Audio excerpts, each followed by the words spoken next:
এটা এখানে যে বারবিকিউ করার জায়গা, উপরেও বারবিকিউ করা যায়, অসাধারণ। আপনি বোল্ডারের মধ্যে বসতে পারেন এবং সত্যি কথা বলতে নদী থেকে জল পড়ে পড়ে এই জায়গাটা একটা সুইমিং পুলের মতো হয়ে গেছে। আপনি এখানে স্নান করতে পারেন, বহু লোক আসে যারা স্নান টান করে।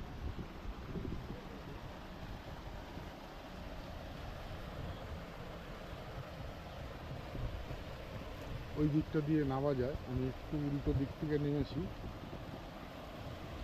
ভিডিও করার জন্য।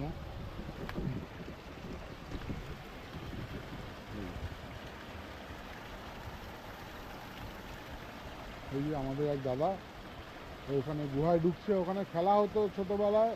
তুমি কি ছোটবেলায় ফিরে যাচ্ছ? তুমি কি ছোটবেলায় ফিরে যাচ্ছ?